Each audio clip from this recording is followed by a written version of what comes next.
At the time when I was dating this covert narcissist, I didn't know he was a narcissist. But I remember feeling every time we would meet, we would go on a date, we would talk. We didn't have sex, he didn't touch me, but I felt my energy was drained every time. And I just thought that, you know, we had some deep conversations. That's what it was about.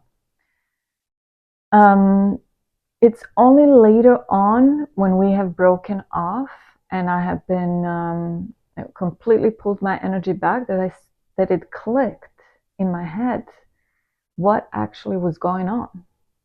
So I want to talk about that today. Um, we started dating. I started dating this person who later on I realized was a covert narcissist. At the time, I didn't know. He was very vulnerable. He was very, talking about his life. He was very engaging, and it was right about that time when I started dating him that I started feeling low on energy, started losing momentum with my work, with my creative work, um, with the content that I'm creating. I started losing ideas on what to do. And little by little, I was getting more and more depleted. And by the way, we weren't even sexually engaged. He traveled. He was in another continent. We kept on talking though, and I kept on feeling worse and worse. While on the other hand, he kept on feeling better and better. Every time we would finish with our date or talking on the phone, he would tell me, "I love your energy. I don't know what it is about you. I just love talking to you. I feel so energized. I feel so alive when we're done talking." And I didn't think anything of it. It was later on that all of this clicked, which is why I want to share with you. Um, we kept on talking, and I kept on feeling this. This was going on for 3 months, and I kept on feeling more and more depleted. And well, my life was just getting more in like wacky, and I didn't know what was going on. And I started having insomnias, I started having anxieties, I started having headaches. I didn't know what was going on with my body. Like, I had not changed anything with my life. I didn't change my diet. I didn't change a single thing with how I was living my life. There was only one thing that changed, and that was that he came into my life. And while all of this was happening to me, he, on another hand, was starting to feeling better and better. Like, he started meeting new people. He was away, but he started meeting new people. New opportunities started to open up for his business. He started meeting new like business opportunities, and just his life started flourishing, while my life started getting like completely upside down. And then I started to pick up also on the cues and the clues that he may be a covert narcissist. Like, more and more, he was starting to act like one. And I started to pull my energy back. And as I was doing that, I noticed that I am starting to feel more energized and happier and more just like myself the less we were talking. And it started to be the opposite for him. Like, the more I was pulling my energy back, the more I was feeling good and better, and the more he was feeling worse. And honestly, as I was getting ready to, for him to come back and for us to talk so that we can break it off, I have decided in my mind, um, his life started to like spiral down.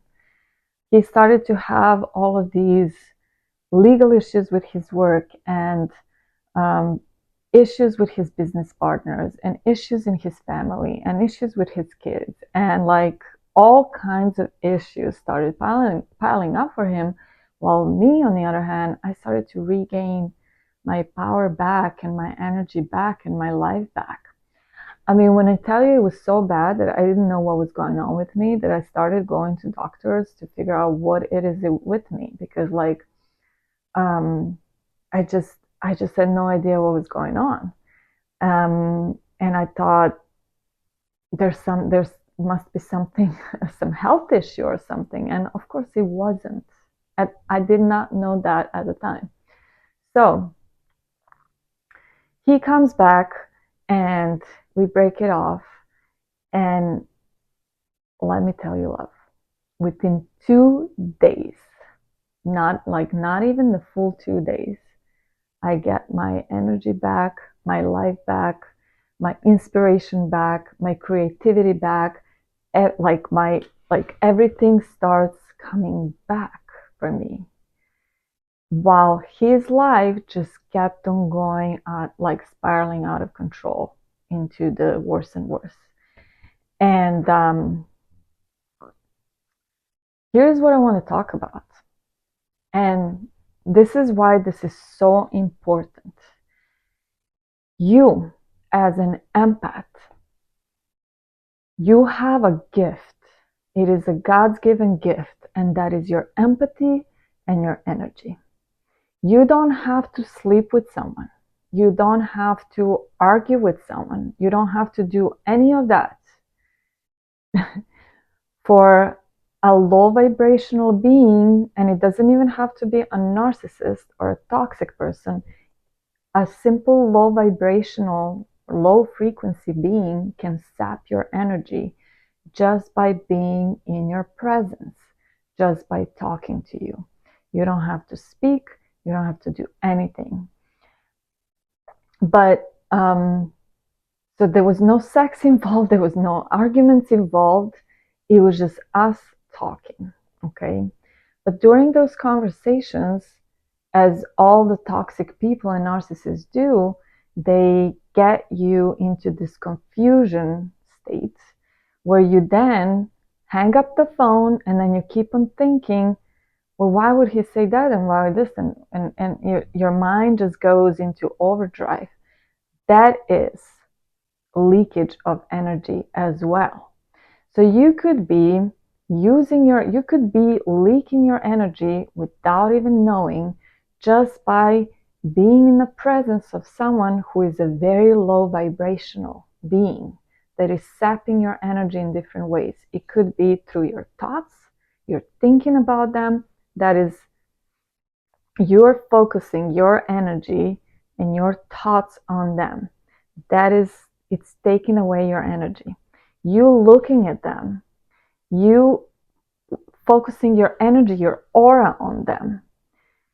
And not even to mention sexual energy, or when they sap your energy through an argument, when your blood is boiling and when you feel really exhausted by trying to explain to them why you have a different opinion or a different point of view.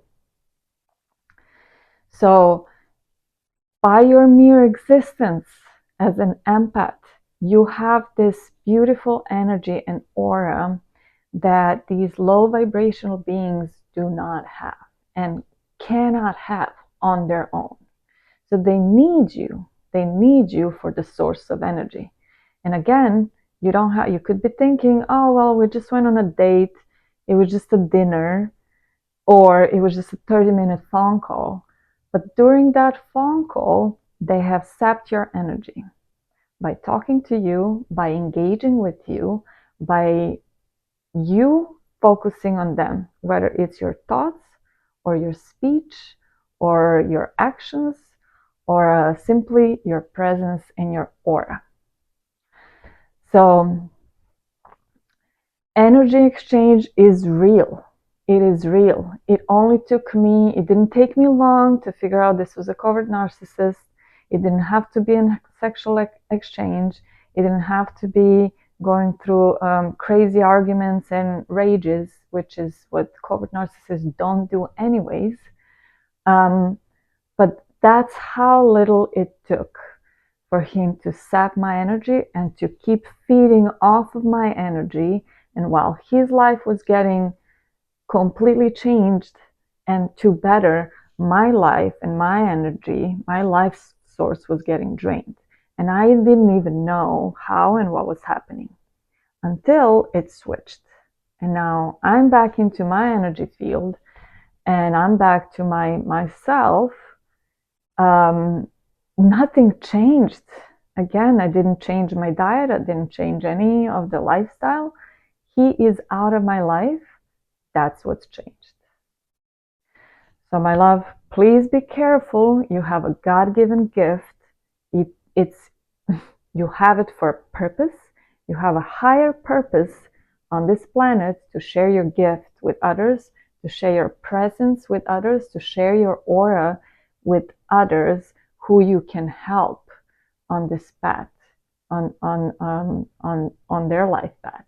Not the low vibrational beings that are there to steal, to sap your energy, to steal, because they have not worked on themselves and they do not want to work on themselves so they can be the fuel for their own energy. Okay, so that's what I have for today. I hope this is helpful, and let me know in the comment section what's your story. I want to know about you, and speak soon. Namaste.